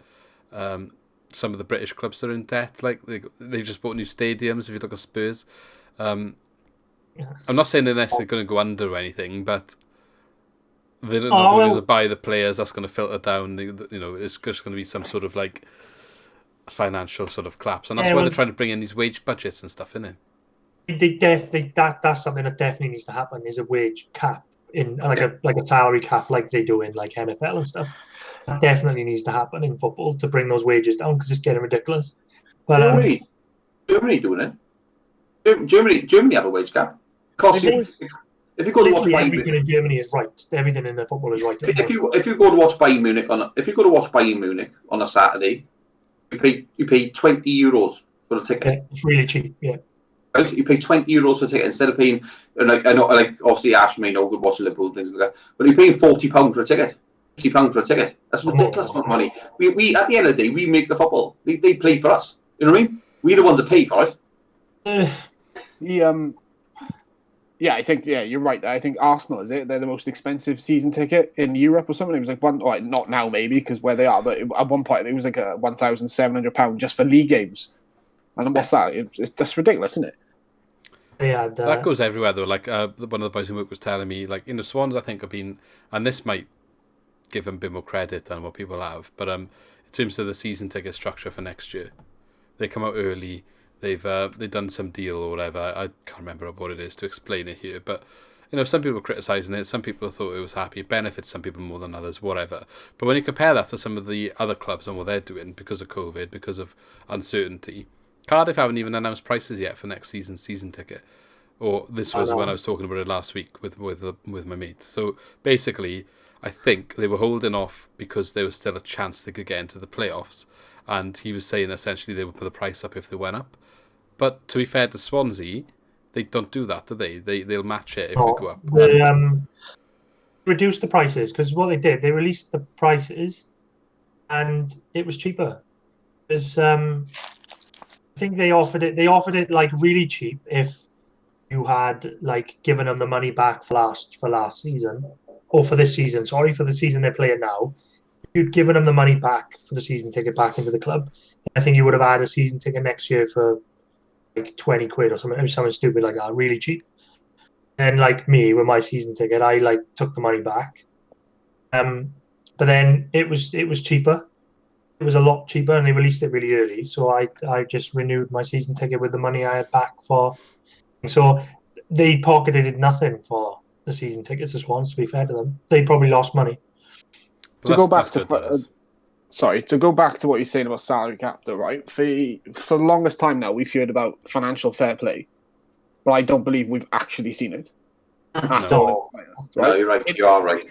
Considering you get some Mickey Mouse fines sometimes, don't you? And like, you can't sign anyone for a transfer window or two. The only team I know recently that actually had to uphold their punishment, then should we say, was Chelsea. They were banned from a year for making transfers. So Lampard brought in, I think this is when Tammy Abraham and all that started coming through. They finished 4th that year, or maybe 3rd, I can't remember. But they had a really good season, and it just went to show that when you use the tools beneath you, you can actually do that. Yeah. To go back to that then, right? So with the exception of City,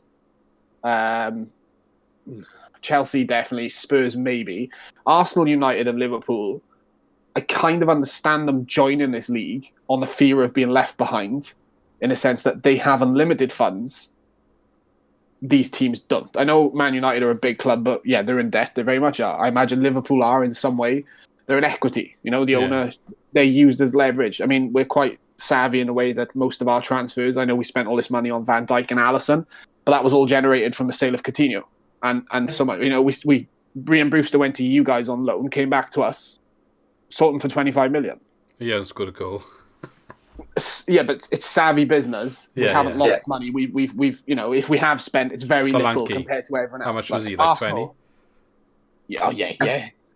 Arsenal, cheap as chips. You know, Wenger, when he was there, it was top 4, and they, you know, they want to win trophies and stuff, and they won the odd FA Cup, and Aaron Ramsey did his bits and pieces for them, but it was top 4 because it was money. Financial stability to keep in touch with the teams above them. Obviously, Liverpool had their dip for a few years where they dropped out, and you know, when it was 6th and 7th, and it was like, we're going to fall behind. We're going to become that Europa League team, that mid-table team. Yeah, new owners come in, injection a little bit of cash, success has followed. So yeah, money does buy you success to an extent, but with having teams City, Chelsea with unlimited funds, you kind of have to go with them because otherwise you are going to get left behind. And that's probably what Real Madrid, Barcelona are thinking. Same with you guys, you know, if the option was there, you'd bite the hand off. They would have gone, the Yanks would have gone in 100% if they were asked. Yeah. They would never be asked. Yeah, but it's not even, you can't just blame Yanks and this and that. You've got to chase the cash because it's a business and you need the money to succeed. You know, we go back and again, we'll mention Formula 1. Mercedes, unlimited money, they dominated the sport for 7 years. Yeah, 8 years this year. The rules are changing to try and stop them so much, aren't they? Yes, so they're introducing the salary cap. Like we've talked about other sports having salary caps. That comes into play. Bang. Look what happens. You've got a rugby. Saracens breached their financial regulations. Look what's happened to them. Relegated. They're starting over from again. All right, you could say that it's made the league a little bit more competitive. It hasn't, but it will over time when they introduce their caps and it's monitored more closely. And I think that's what football needs. It needs to be monitored even closely. The MLS, like, if you look at the American side of things, that we were talking about, the American owners were the ones pushing a lot for this. The MLS has got like salary caps and stuff. In like, there's no relegation in there, of course, but like they've got that salary cap system there. And they can only like sign 2 big signings a year, can't they? And then they got to like. That's the one thing that I like is the American sport is the salary cap, but they have a system where it's a draft system, isn't it? And the teams can't dominate. The lower team gets first pick, is that right? Yeah. Yeah, so the lower you finish, you get like a better. Yeah, so the lower team gets first pick in the draft. That's just a different take, isn't it? I don't think you can like go from one to the other. It should sort of like balance off. You may get like a couple of years where a team is good, but then over a couple of years, the teams will emerge. Yeah. The thing is, though, it's like as well. I remember my dad has always said, well, going back now, since I've been a kid, my dad always used to say, he said, one of these days, there's so much money in football, one of these big teams are going to go bust. It will go bust because there's just too much money going on. And this was about 10 years ago, right? Think about Man City now, right? Man City, all these people they playing, right? So if Sheikh Mansour decides to pull the plug on Man City now, what happens? What happens to Man City? Robbie Fowler again, wouldn't they? You know?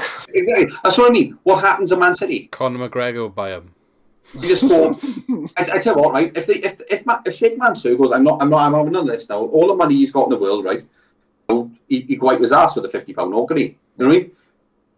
Like, if he just goes, enough's enough. I'm going somewhere else. I'm going to NFL maybe, or I'm going somewhere else. I've had enough of Man City. It's none of my. I've had enough of it. I'm done. What happens to Man City? Got to sell it probably get liquidated, if anything. See, people haven't got enough money. They're all saying now owners need to sell up and go. Like, from a Liverpool point of view, who buys Liverpool? And if they do buy them, are they going to inject the same amount of cash that FSG did when they first started? Probably not.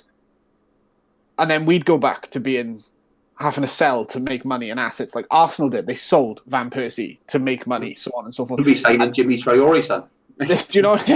You'd be going, this is it, isn't it? But then you'd still have someone like City and Chelsea, unless their owners get bored and pull out, they're just going to keep throwing cash there. I remember the first player Man City bought when they took over was Robinho. Do you remember that? Oh, yeah. Robinho. He didn't even have a clue where he was. He didn't have a clue what was going on. But it was like, I've got the money. I'm just going to buy him.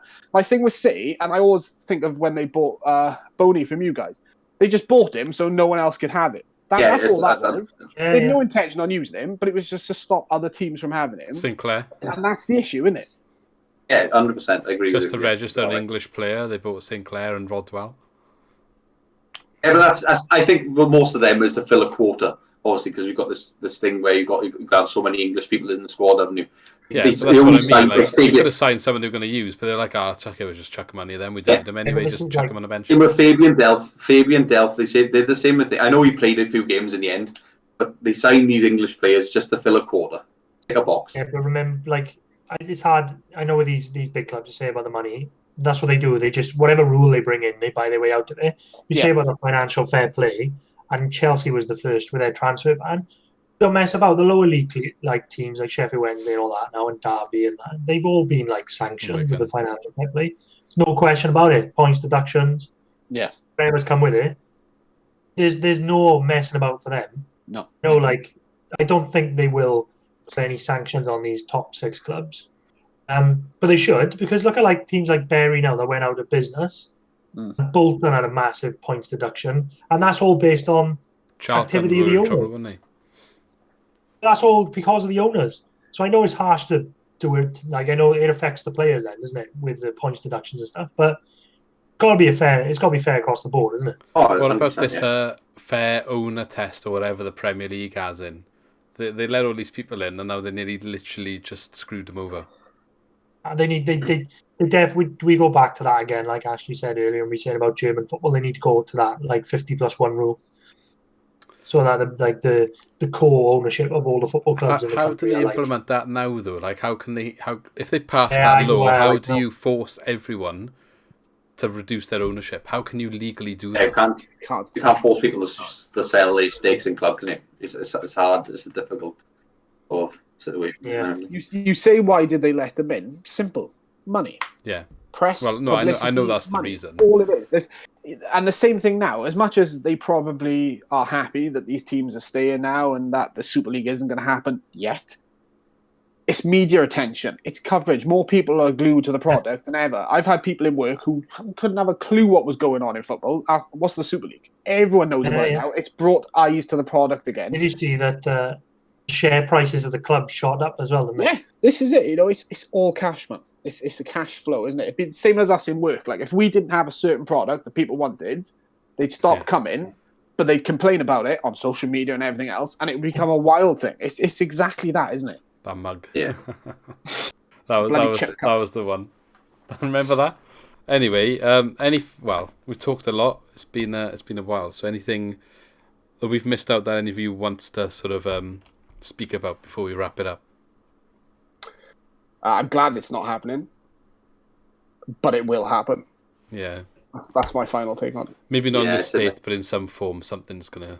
Well, the new Champions League is pretty much the same thing anyway, so it is happening. Whether it's got UEFA's name on it or not, it will. And I do think these clubs will break away, because I think the way in which we consume content in general now has changed. That includes live sport, unfortunately. Yeah. And that's it. Especially with, you got the TV on. I mean, I've done it. I've got the TV on. I've got the laptop on. I've got the iPad on. I'm watching 3 different things at once. I've got my phone going. If I've got bets on, whatever. Yeah. The way we consume content has changed. I think football will follow suit. And I think the Super League fits that model. Like you said, Lee, it's fantasy football, pack openings on FIFA. All these crazy things that kids are into these days. The 16 to 24-year-olds, that's the demographic. That's the change of sport for us. I was surprised it's not on Twitch or something at this point, and they have something linked in with FIFA. I think that the clubs in the lower leagues, like League 1 and League 2, that's going to be hardcore football fans. I think that's where it goes then. Yeah, I think you're right. It's hard as well, obviously coming from like a base where we come from, where we go and we stand on the terraces, when there were terraces. We saw that age graphic where we probably see the both. We see the both ends of stand on the terrace and then see where it's going now. So it's probably that's the hardest. And I'm disappointed because I don't want it to see it go that way. But unfortunately, maybe that's just the way that football is going. I don't want to see it go that way, but maybe that's just the way it is. I don't think it's not just the Super League. I think the pandemic will have a factor in that as well, because we've shown not just football, all sport can be had without supporters. Yeah, they pipe in noise or less supporters are needed, so you don't need all these massive stadiums anymore. And I think that is why the change is shifting as quick as it is. Not just the demographic with social media and everything else, but it's also because we can't be there. So we're now, like you say, standing on the terraces and that, but it's been so long, you're not used to it now. It's going to feel surreal when you go back. It's going to take ages to get back. I can't wait to go back and stand on the terrace. I know we're wrapping up, but like you said about the fact that we're playing without fans, and I feel like it comes back to what I said right at the start of the video, where it comes to like these owners don't want the season ticket holders, they want the tourist fans, because they know they've just done a season. They don't need the season ticket holders. They don't need them. No. So they've just seen that now firsthand. I think that's why it broke now. I think they had a realization that actually, let's do it. Yeah, there's a lack of injection of cash without the supporters. It was a quick fix for that, and they've proven that they can go all over the world. You can have 3 people there or 30,000 people there. It doesn't matter. You can still put on someone somewhere will be eyes on that product. And revenue will be generated. You'd have people saying like what happens with the boxing match, and they have to like someone gives them a load of money to go to their venue. Yeah. So rather than the ticket sales, it's like, right, okay, we got this match. It's Real Madrid versus Barcelona. It's the El Clasico. Who wants it? I'll pay this much. I'll pay this much. I don't like the idea of it. I hate it. I despise the idea of it. But unfortunately, like you said, lads, I think it's the way it's going. I hate the idea of it, but unfortunately, maybe that's where it's going. My final take on it was going to be that. To be honest, I think it's just I'm worried because it is coming, and I think we've got to accept that it's coming. They did it in golf as well, didn't they? They did that £1 million pay-per-view match with Tiger Woods and Phil Mickelson, didn't they? I think it's coming. As much as I hate it, I think we've got to bow down to this, like I said, this ultimate team culture that's coming through. Yeah. That's what they want. It's just this it's just the attitude of the moment. You see it with the Swans now. We're saying like with like the Cooper thing. Literally, that attitude is like, oh, I didn't like that, so cancel it. I will move on to something else. Yeah. So my team doesn't work on an ultimate team. Someone misplaced the pass. I'm going to sell that one and bring in a new one. And I think that's the way it's going. And they want this like fantasy, this big old bells and whistles fantasy league, just to settle that. Yeah, and it will come. And I think that was a good point that you said. I think for the pure football fans, it's going to be like the League 1 and the League 2. Yeah. I think that's spot on. I think that's what's going to be. I think what I want to end on is we'll all go to Newport. Upper Ryan Reynolds, go on, boys.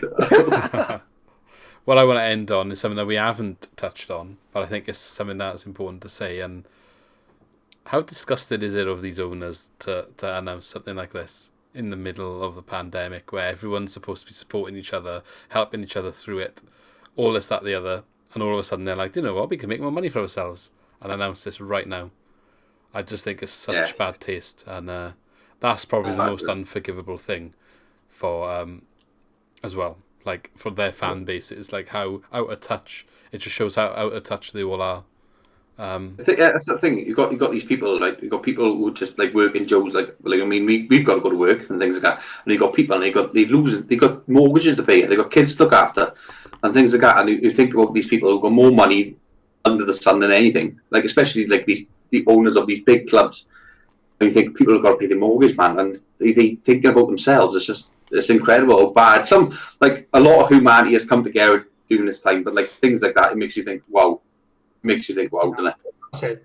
You spot on. It's out of touch, isn't it? It's out of touch, and it's just like as bad as this time has been. It was the best time for them to strike, wasn't it? In terms of what they want. Because there's no one there to protest as well, or at least they thought. It's impacting football as we've seen, but I think it's the same in life at the moment, and it's a case of anywhere you go, sport, business, media, anything. You keep the rich, you keep the poor. Poor keep wanting the content. The poor will keep paying the rich to get the content. Simple as. Yeah, and that's pretty much how it is. Like I'm sure we might be in the future revisiting this with a lot more different takes on it, because it's not the end for sure of this situation. Whether it's the Super League, whether it's rebranding the Premier League, or any changes that might be happening to the football structure in the foreseeable future, I think we'll definitely be hearing more things. So we'll obviously talk about them when they do come up, but we have been going for a while now. I think it's 1 hour 40, boys. So I didn't feel like I felt like we could have probably kept going for another 1 hour 40, to be honest. But I could easily. We'll wrap it up there. And Tash gonna kill me, so no, I better not. Well, hopefully you're not in the doghouse too much. But cheers for coming on anyway, Ash, and offering that. Like, for us, we're outsiders really looking in, and how it's going to maybe affect the trickle down. Whereas for you, you're definitely in there. Like, your club is like one of these clubs that's turned the world upside down. So it's kind of a different mentality. On the plus of that, though, that's the one thing out of all this which has been great. And it's regardless of who you support or what you do, everyone's come together in unison. We're not having it. We don't want it. Yeah. We want to watch football the way it's meant to be presented, the way we know it's presented. How long that lasts for, again, we don't know, as we've said. Yeah. But it's nice to see that, isn't it? You know, and I think the perfect example of that is Neville and Carragher, isn't it? Probably couldn't stand each other 9 times out of 10. But the fact, and they've just been absolutely, Neville in particular, can't stand the bloke. But yeah, what a saint he's been, isn't it? So it's good to, like, I know everyone said about Sky and all this, but the pundits who work there, it's their job, innit? But they're telling their views. They aren't Sky, they work for Sky. No. So it's they've come up with some good stuff, and it's nice to see football community as a whole showing the sort of solidarity together and the unity that they've shown. I don't think I've ever seen something so sort of collective, really. You've got rivalries all over the place in football with bad things that normally happen between them. But this is like the complete opposite, and I've never seen such a positive collective effort from football fans, which I'm sure you all agree with, but it was nice to see. So cheers Nikki as well for coming back on, and cheers Lee. Been a long one. Obviously this will be up on Spotify. Don't forget though to follow the podcast if you're watching it there, or on YouTube to subscribe. Leave a like. This was obviously, you know, a large video for us to make. We put a lot of I would say effort, but like, you know, it was a good one to do, but you know, it helps support us, and hopefully more people can see the discussion and obviously get involved in the comments as well if you leave a like. So let us know your views in the comments, obviously on Twitter as well. Interact with us, let us know what you think about the whole matter, and we shall see you in the next video. So cheers lads, and see you again. Last thing, just good luck in the playoffs, and hopefully we'll see you next year. Yeah? Well, hopefully we'll see you on the channel next year in some pre and post match content for when in we my smash Wrexham you. kit, yeah. Or failing that, we don't get promoted and you'll get relegated for your Super League involvement. There we are. You get absolutely thumped. You'll be a regular Liverpool correspondent, and you could tell us about how Mo Salah threw his toys out the pram and did in a transfer request, but then didn't get to leave, so it's been made to train with the under-23s instead of playing Cardiff. Your tyres are coming straight off your cars. Right, on that note, cheers for coming, and see you in the next one. Thank you for watching. Don't forget, if you enjoyed the video, to click the like button to help us grow. To keep up to date with all of our new uploads, hit the subscribe button and push the bell to ensure you are notified of all of our new videos. As always, engage in the comments and let us know your opinions on what we discussed today. And if you want to support us directly, check out our new merch where you can find some awesome Swansea related t-shirts.